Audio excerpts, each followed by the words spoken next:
Well, I'm delighted to have a fantastic author who has two names, not just the one. It is Dave Gillson, but also Dave Lowrie as well. His author name, if you want to find his name on Amazon, which I think you publish everywhere, though. That's the great thing about your reach at the moment.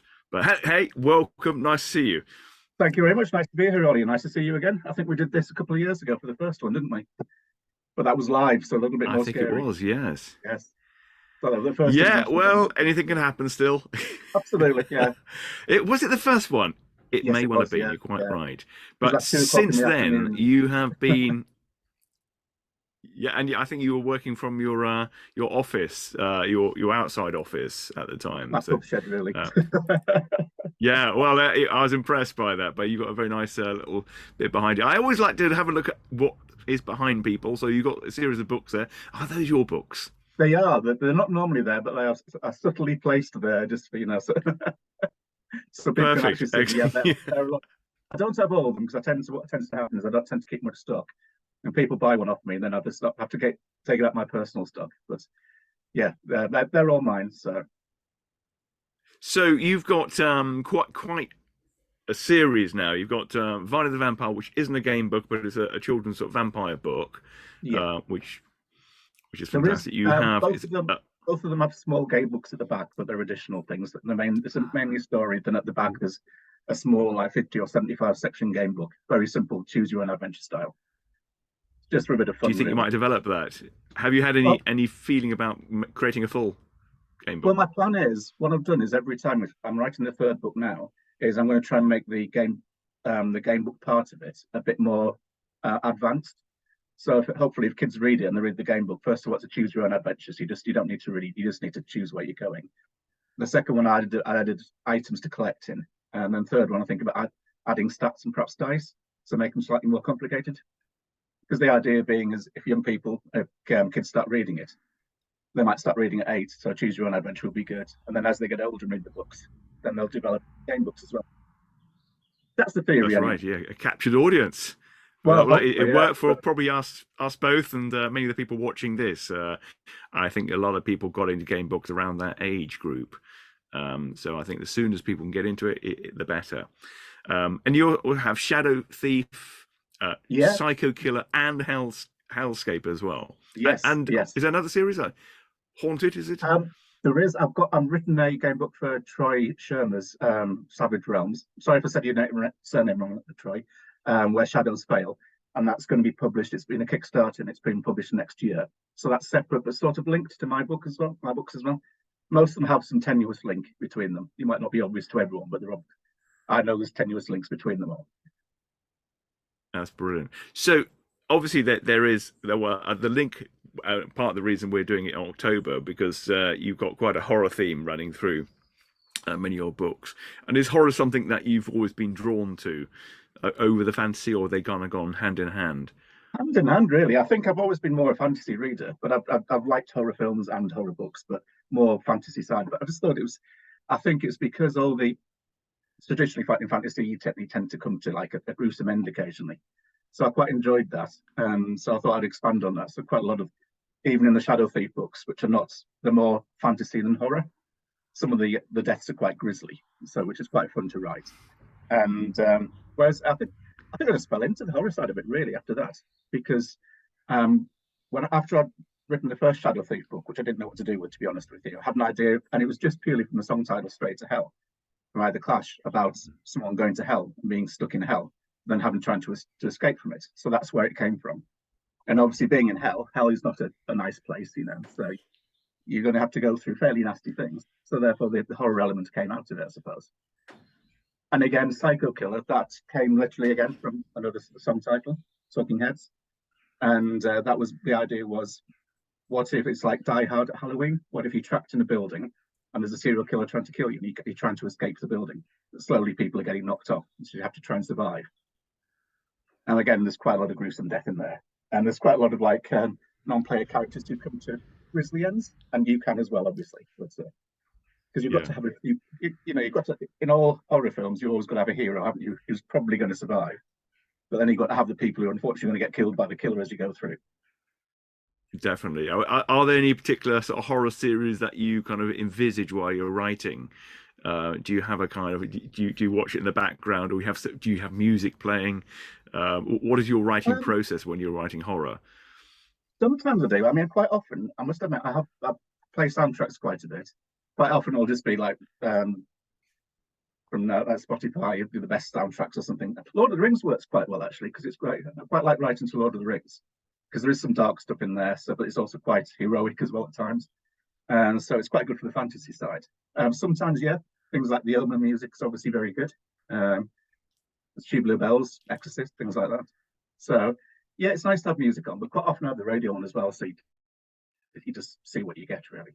I don't have to be That in a sounds like darkened you're room, you know. drawn to. Yeah, it sounds like you're drawn to sort of 80s, 70s, 80s horror Yes, more. yeah. My youngest daughter and I have been going through some of the classic horror films from 70s and 80s, and she's actually quite enjoying them. So I thought, just think, oh, these are boring, because a lot of them are actually quite slow and quite. I mean, things like I watched Halloween recently. Not an awful lot happens for the first hour and a bit. It's only the last 15, 20 minutes where it really ramps up the tension kind of thing. But she really enjoyed it. So it's nice to reflect that. I think I do like the classic horror. I watch some of the modern stuff, but I think that sometimes it's a bit OTT. I'm not squeamish, but it's just Yeah. done for effect. And whereas I think I quite like the suspense side of things rather than the actual full on gore a lot of the time. They were fantastic at not rushing things and just allowing the tension and the mood Yeah. to sort of build up and creating the characters. And is that something you're very conscious of going, okay, I can't speed it. I want to build the whole atmosphere in the mind's eye. It Um, varies. It does vary because Psycho Killer, I think, is very fast paced because I want it to be the feeling that you're being pursued relentlessly. yeah, So therefore, it's basically everything you do, you know, everywhere you go, every decision you make can lead to your death or you know, something like that. So I think that's really quite fast paced. It's almost breathless when you're going through it because you've always got this killer haunting you, hunting you. But the killer doesn't appear until a fair way through the book. It's like this sort of subtle hints, unless you obviously get it wrong and you encounter them. Um, whereas I think the Hellscape, you've got more time to breathe with it, really. I've just let it, and it varies. And I always want to bring something new to each book. So I don't want to just repeat what I did in the previous book. And so I'm always yeah. trying to bring like new puzzles, new ideas, new things to do. Trying to push the limits of what I've written in Gamebook before. So I suppose. So I mean, because Hellscape's split into 13 levels, I obviously took Dante's interpretation, expanded it a little bit, and tweaked it, deciding on 13 levels because obviously just 13 is um, obviously an evil number supposedly. And Yeah. each book has 666 sections, obviously a bit of a play on the Omen kind of thing. And so I've got quite a lot of time, and so each is themed. So each section is themed. So you have to work through the levels of hell. You have to go down to escape to reach the center of hell to be able to escape. Yeah. And therefore you've got the time to think of different things to do in each section. Because the first one there was lust and there was gluttony, things like that, and the second one you've got pride, things like so everything, and it Are tests these all the different the attributes. sections of the book, or sorry, are these the sections of the book, or these different books? It's the first book had three sections, so you had to get through three levels of hell.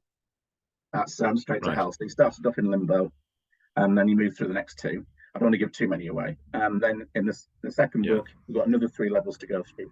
So far, you've gone through six of the 13 levels of hell when you finish book two. And then so you've got another seven to go. So, and they're all going to be, different Wow. themes as well. So it was going to be a trilogy, but now it's going to be a Douglas Adams trilogy in 4 or 5 parts, I think. So, because I realized I'm no way to get 7 circles of hell into one book unless the book's like that. And the printing costs would be exorbitant. Yeah, yeah. Well, that's great though, isn't it? And also, obviously you committed to that idea when you started. Right, this will be finished. I mean, did you kind of plan the whole thing out beforehand? Have you got to go, okay, this will all be done, and you know what the end is? I know what the end is. Okay. I know what the end is, but it's a journey for me as much as anyone else because it's again I've always got a rough idea. I know what the levels of hell are going to be.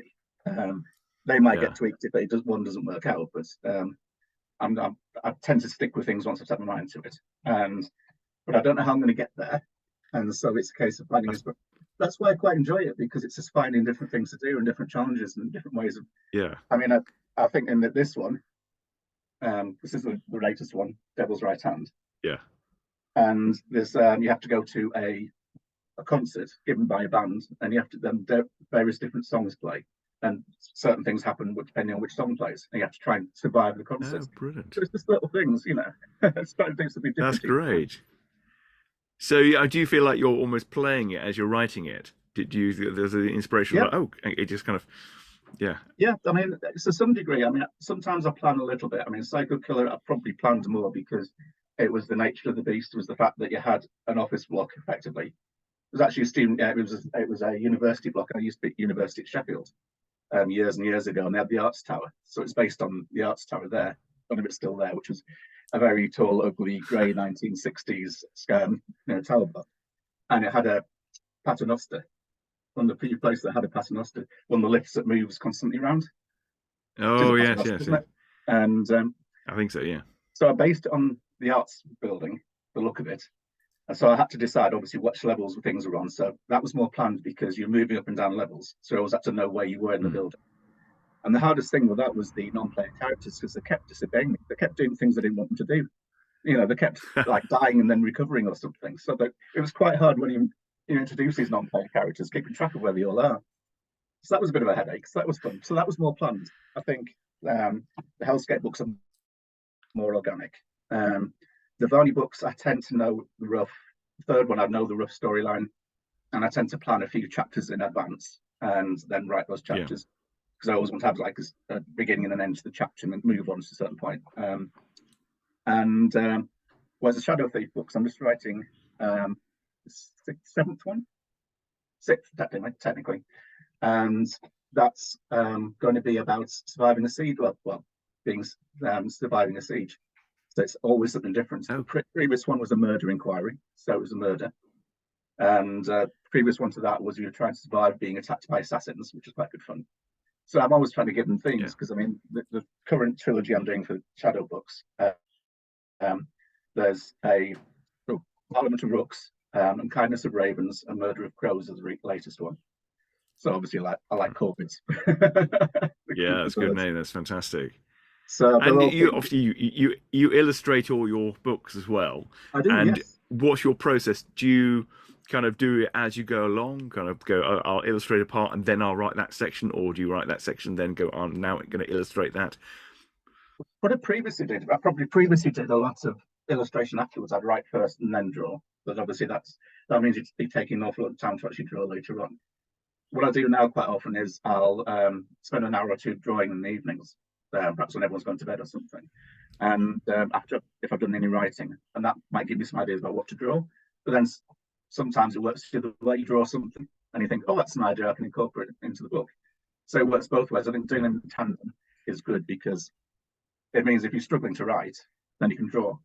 If you can't think of anything to draw, you can write.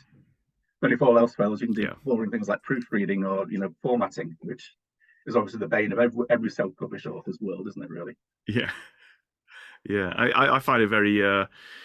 I work with a lot of my illustrations, and to kind of, I describe them as I'm writing it, and Hmm. or I go, okay, what's yeah. And also when I had Nick doing mine, I would have a very kind of loose, let him do the illustrations first, and then Hmm. from rough ideas, and then fill it out afterwards. So there's lots of different ways of working illustrations. I think it's a great way to be able to have that control over it as The well. only the only problem I find is sometimes the artist and the illustrator aren't on the same page, so to speak. Isn't I'll write something, then I'll Yeah, illustrate it, then I realise I've got to go back and change what I've written because it doesn't actually match up with what I've drawn, because I've had a different idea about how to draw something, or it's just come out differently. So sometimes you have to go back yeah, as the writer and just change it because it to match up with the drawing you've done. So the two conflicting sides of me warring all the time. yeah. And what are you working on at the moment? I'm just doing a Murder of Crows, which is the Shadow Thief book. That's basically where you're under siege. You've been under siege by a marauding, I suppose, fleet of pirates, and that's gonna be fun because it's gonna be. I'm going to try and do resource allocation, so you have so many people, and you've got to use your people to try and defend the city, and you've got to deploy them to Yeah. the right places, which I've never done before. So again, this is something that's going to be Wow. challenging. because how many people you have and how many you can keep alive depends on how well you can defend the city, obviously. Yeah. So that's going to be a challenge, and I'm not sure how it's going to work out. But again, that's part of the fun.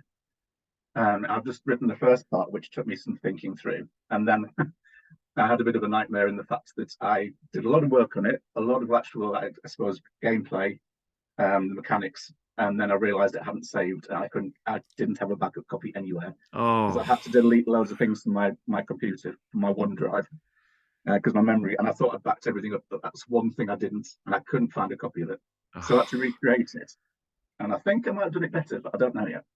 Because it's the first part is part of the city's on fire, so you have to you've got so many people, and you have to allocate them to different fires to put them out. But each fire is a yeah. different threat, so therefore, depending, they're all going at the same time. So that's been quite fun to work out. It's always trying to find something new. So the previous one, Parliament of Rooks, that was a murder mystery, so you turn detective. So again, that was a lot of fun. It's trying to lay false trails all the time, have a variety of obviously non-player characters as a suspect, and that was really that was done in acts though, because you have to get to a certain level of get to a certain point of detection and then move on a bit. But yeah, Yeah. it's always trying to do something different. So yeah, I've got Murder of Crows So right it now. sounds like you work on quite a few different things, and also you're working the Yeah, Savage Realms one as well. yes, And do you have, okay? You got some you're working on, but you also have obviously the Hellscape series. You already know you're going to have to write those other books. mm-hmm. Have you kind of committed in on the other series? Kind of go, I want to do 8 of these and 10 of these, or are you just happy to carry on till I you're think with 70 and 80? I'd like to, yeah, no. I'm 54 now, so that wasn't. I'd like to do one more Psycho Killer because I've got the name of that and I've got the location for it, which obviously helps. I mean, for book two, I remember I was on the train just before COVID, actually, back from Birmingham, cramped in a corner because there was standing room only. And I was actually sat on a boiler or something like that. And I had a little notebook and actually drew the location for Psycho Killer. And I didn't actually write that for about another year, but that location stayed pretty much the same. So the geography of Yeah, it. So I'd like to do another Psycho Killer because it's nice to have a trilogy, I think, of horror films. And I know how that one yeah, ends. So I know how the end of the book will be. Obviously, I've got two more of the Hellscape. I know the ending of that, but how we get there. I know where we have to go through. But again, I've started thinking about book three, and the Shadow ones are just a bit of fun, really, because they don't, especially the current ones I'm writing, because they tend to be only about 150 to 200 sections. So they're just something yeah, that's a bit lighter, a bit easier. It's a bit of fun for people for a couple of hours. So it's not as in depth as some of them are, like my Hellscape books are 666 sections. So that obviously takes a yeah. fair bit of time. And so I do the Shadow ones just for a bit of fun, really. And then the Varney books. Um, there's a theme with those. There is a general storyline. I don't know how many books it will take me, and Yeah. but we'll see. I'm on book three at the moment, so I haven't got far. I've only got about 3 or 4 chapters in, but it's taking shape. That's brilliant. Now, David, I need to ask you, how can people, and people will be asking, how can they get your books? Where's the best way to follow you? Amazon is all my books are on Amazon, so print on demand. Yep. Most of them are softback and hardback. I want to do a special edition hardcover of Psycho Killer 2 because I did a special edition hardcover of Psycho Killer 1, and that will come along Yeah. at some stage. A few of them are on Kindle as well on Amazon. I haven't done the most recent one, so I need to, because that's one of the really boring, repetitive things of having to, reference everything and put hyperlinks Yeah. in. It's something to do on a very dull day. So I'll get around to that. They similar, some of them on Drive Through RPG as well, so available as a downloadable PDF. They are available in a shop called the Book Dragon in Stockton-on-Tees, which is about 30 miles from where I live. But they do online as well. Oh, fantastic. And I'm doing a signing in there, and they've got a steampunk event festival on the. I think it's. Oh, I'd have to check my diary. But I'm going to do a signing on the day there's a steampunk event in town in Stockton, so that should be quite good. Oh, brilliant. My books aren't steampunk. Maybe you want someone like Martin Nosh there, ideally, don't you? And Yeah. but it still should be quite good because the town will be busy. Oh, Yeah, fantastic. 18th of November, the Book Dragon from 11 a.m. Or And sorry, you can get them any direct other from me books? as well. Any of your books in available in any other languages? No, Or not yet. I have been tempted to dabble with some of the auto translate because I've heard these days it's quite good, and I do have friends who could probably test it in the language I take. So if I went into Italian or French or something, then I might yeah, ask people to test it through, read it through, because I know translation costs an awful lot of money, and yeah. about my next door neighbour's actually got a PhD in French and German, but I Oh, can't afford to employ you to translate my books, unfortunately. Um, yeah, it's a lot of outlay. So I want to try and do that, but I might have to try and do it from the Google Translate or something like that, which I think are getting yeah. better from what I've heard. I, But I do sell my books direct, and normally if you sell them direct, then you get at least an A5 sketch, and quite often I sell extras like for Devil's Right Hand. I did a pack of playing cards, oh, fantastic. and they're That's amazing. all drawn by me, all the suits, because it's not, you can't have diamonds and clubs and things like that. So you've got Yeah. uh, I don't know if that comes up particularly well. That's quite a I dark can't one. really see that, unfortunately. It's a stag with wings in a sense. That's great. If you that's cool. You can see that. That's great. Oh, fantastic. So I designed the Oh, suits as cool. well. So instead of like diamonds and Quite clubs, sort of William Blake style, I think. well, yeah, it is. It is a bit actually. Someone said that about one of my works the other day, Yeah. which I was quite flattered by. So you've got, instead of say hearts and clubs, you've got horns, fangs, you've got eyes because eyes can be quite spooky, and fangs Yeah. and claws as well. So the suits are different. So yeah, you can get them from me. I do post abroad as well. Obviously, it's more difficult these days, but I still manage to get around it. Yeah. But I'd try and sell them cheaper if you order direct from myself than Amazon. But obviously, it takes a bit of time because I have to order them in, then I have to do the drawings and send them off. So That's brilliant. Well, David, thank you so much for your time. You got a fantastic series and great to see you again. So if you haven't checked out David's work, go and check it out now. Go to Amazon and his website. What is your website? I don't have a website. Facebook is the best place to find me. I'd keep meaning to do a Oh, website. okay. Black Dog Gamebooks on Facebook. I'm obviously on most of the Gamebook pages as well. I am on Twitter, but Black Dog Gamebooks again. But I really need to up my Twitter usage. So The I'm not very good X, on Twitter. yes, indeed. Yeah, Yeah. X nowadays. Yeah. Well, I haven't updated the app. It still says Twitter for me. So. Yeah. But, Fantastic. Well, thank you again for your time, and hopefully we'll see you again next year. yes, indeed. Nice to see Thank you you. again, Ollie. Take care. And you. Bye bye.